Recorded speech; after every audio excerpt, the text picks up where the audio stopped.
Hello and welcome to Tech Engineered. Today we're going to be exploring the growth of GPU performance over the years by looking at Nvidia's three most recent architectures. So come along for the ride.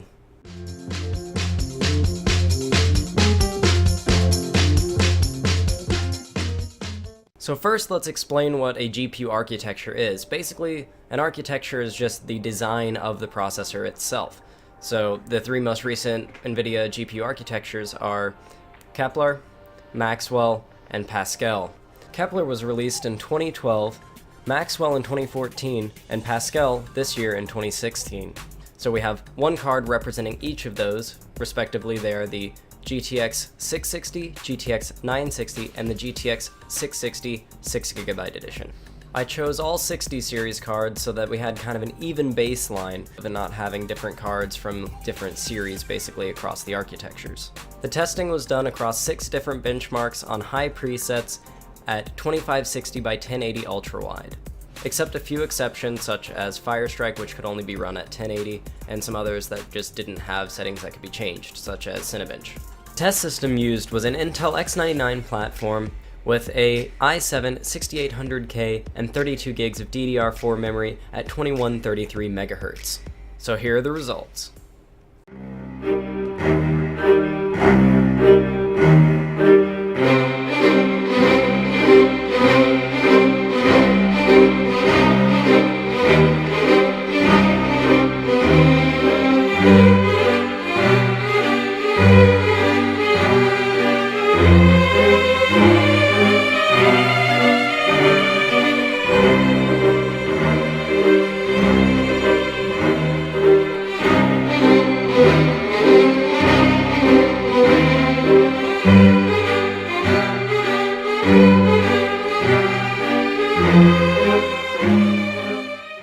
As you can see from the charts, Nvidia has made some pretty steady progress over the years, with only a few hiccups, such as the GTX 660 and 960 beating out the 1060 on the Firestrike physics test.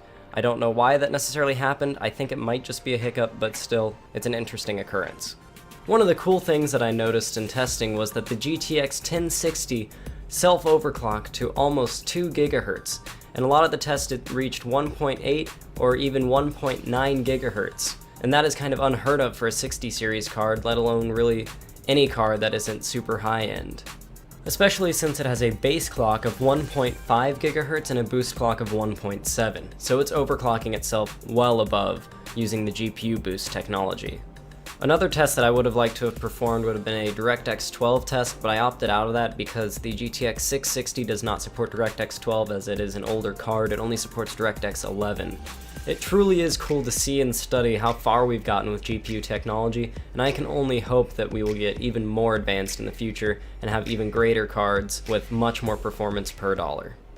I hope that you guys found this video interesting. If you want to see more content like this, go ahead and click the logo right here and subscribe. And also there will be another video down over in this area if you want to watch that.